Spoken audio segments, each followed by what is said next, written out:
Hello YouTube, it's Lion here with Hobbies of a Man once again, and today we are doing another manga review. Now today we are going to be reviewing Mononoke Sharing, the full series. So we're gonna cover volumes 1, 2, 3, and 4, which is the whole thing.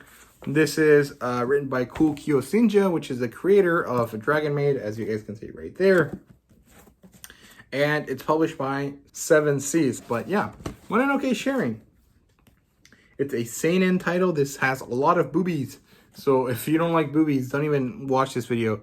Don't even read this book. It's not for you. But if you do enjoy boobies in the Monster Girl variety, this is going to be pretty good. You're probably going to enjoy this. So the genres here are slice of life.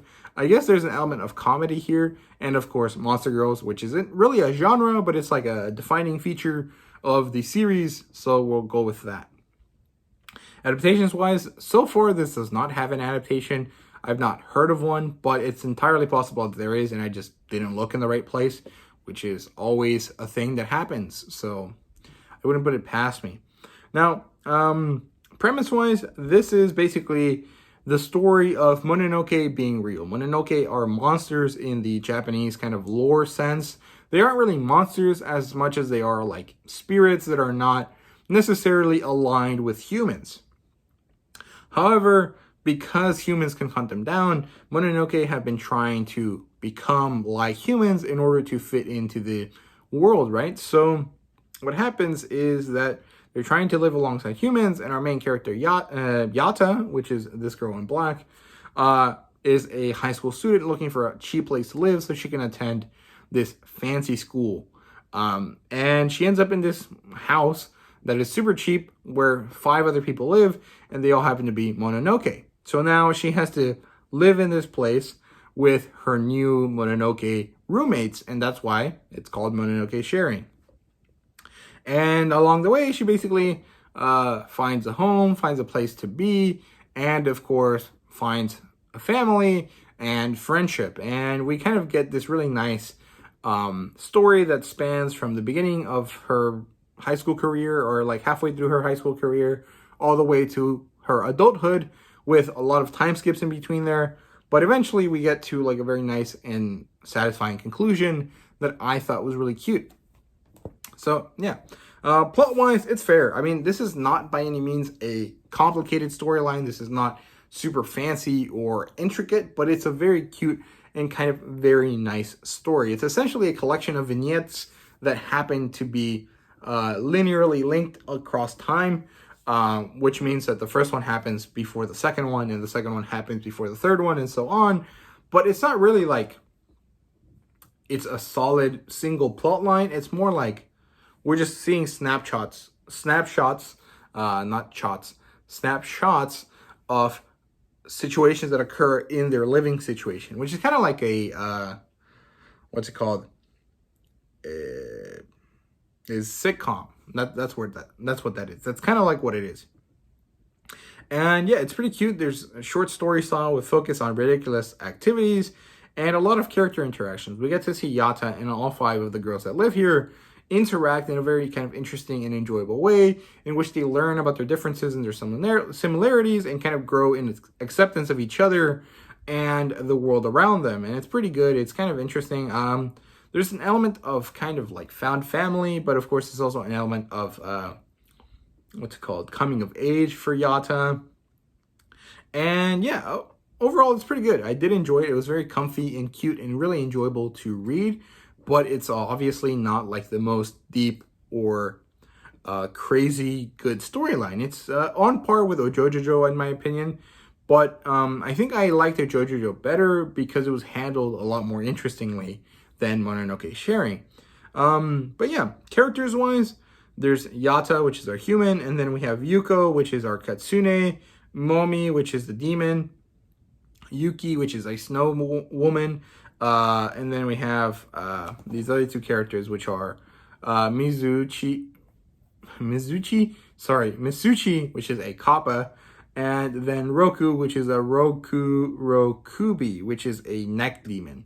Which are all there. There we go. So this is Momi, which kind of reminds me of Lokua. This is Yuko, and then this is the Kappa. This is Yuki the Yukiona, which is a snow woman, and then the crazy neck chick. And yeah, cute, pretty funny. I enjoy all of the characters. They all have specific kind of character types. For example, the Yuki is very shy and she's extremely cold, so it's kind of interesting. She has a whole kind of situation around controlling her powers. Momi is an introverted character. She doesn't really enjoy interacting with anyone, but she's basically like a mom. She's like the older sister of the group, and she likes to take care of people, but she doesn't do it very often. The Kappa character, Mizuchi, is kind of like really stoic and laid back. She's kind of like a kutere, but she's also kind of like the responsible one, which is pretty nice. And then Yuko is kind of like crazy. She's like ditzy, airhead, kind of like out there. She's kind of like weird. And then, of course, Ruko is also kind of weird, but she has a comedy thing that she enjoys. And she wants to kind of become a comedy a comedian, sorry. And do a thing with Yata where she plays the straight man to Ruko's kind of like crazy character. So it's pretty interesting. I mean, they're not the most developed, but they have something to them, and there's differences between them, and they're easy to tell apart. And you can really enjoy and kind of identify with at least one of them in a kind of interesting way. So I do like the characters a lot. I think they work really, really nicely. World building wise, I would say that it's pretty minimal, but rather strong. Of course, there's like Mononoke. Mononoke come in all types of shapes, sizes, and versions. Like there's obviously all of the Japanese kinds, but there's kinds of other types. We even see a cameo of Lokua somewhere in there. But very briefly, you probably won't even see it. And what else? It's basically like they looked like monsters, but then when humans started hunting them down, they started to evolve selectively, like themselves, like forcing themselves to look more and more like humans. And eventually they got to basically this human-like appearance with minimal differences. And they basically fit in now because everyone assumes they're cosplaying, but they're not out in the open just yet. It's kind of like a hidden world kind of situation. And now they're trying to adapt. And that's kind of like the whole thing. That's the most amount of world building we get.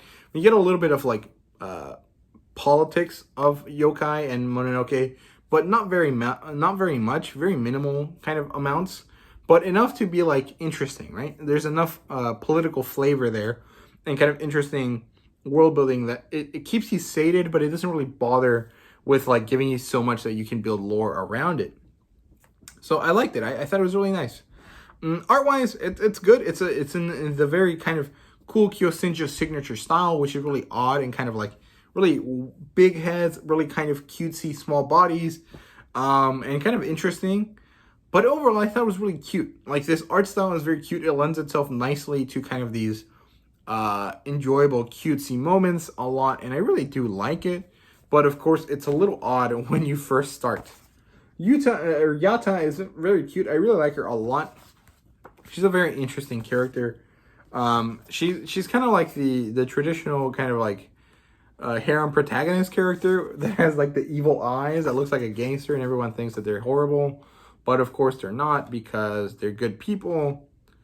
And yeah, of course there's always going to be a lot of kind of Yuri fan service undertones and stuff like that. So yeah, obviously that's my segue into the fan service, and there's a lot of it. It's kind of ridiculous. There's way too much. It's honestly, there's no need for it to be that like prevalent, but I mean that's kind of what the series is kind of about. It's kind of like Yuri undertones, but like not really, and mostly it's about found family, but because it's cool Kyosenja, there's a lot of boobies all over the place, and it's actually kind of fun. I mean, it's not completely nonsensical. It's not just for the sake of it, but it kind of does feel like that a lot of the times, and I don't personally have a problem with it, but a lot of people do. So of course, if you don't like that type of stuff, stay away from this. This is really not for you, even if everything else about it sounds pretty cute. So yeah, rating wise, this is a 3 out of 5. It was not as enjoyable to me as a JoJojo or as Dragon Maid, but it's not a story that I want to get rid of. It's something that I enjoy, that I will come back to eventually, but that isn't like the best. Like, I think it's because I don't really enjoy the kind of vignette style of storytelling. I like a very continuous kind of like straightforward path. I don't really like these kind of like separate but connected kind of ideas that a lot of these kind of like short mangas have. So it's kind of interesting, but like it's not exactly my style in terms of storytelling, so I don't like it as much. But it's very cute and very enjoyable, and it's pretty relaxing. So I did enjoy it a lot, right? But I can't give it a higher rating because it's not like it doesn't fit all that criteria that I want, right? So yeah, I definitely recommend it if you're into stuff like this. Kind of like if you like Monster Musume, if you like other stuff by Kokyo Shinja, you should probably enjoy this. But I don't know, it's not that amazing. It's not like as good as Dragon Maid. It's not as good as Monster Musume. It's kind of somewhere in between that and something like not as good. I don't know. I think there's definitely an audience for this, and I don't think that I was necessarily the audience for it, but I am like close enough to the audience that I enjoyed it. So you kind of have to kind of pick and choose. I would recommend you check out the sample online somewhere, like on Google Books or something. Just download the sample, read the first couple of pages, and if you like it, pick it up. If you don't pick it up. I mean, it's really easy to tell if you're going to enjoy it right off the first couple pages. So yeah, like I said, similar titles, Ojojo and Dragon Maid, and of course Monster Musume, and I don't really know any other Monster Girl series, but like that type of stuff is going to be pretty similar to this. But yeah, that's it for me. I hope you guys enjoyed. If you did, please leave a like, subscribe, and comment down below. I really do appreciate it when you guys do. It helps me out a lot. And yeah, thank you guys once again. See you guys later.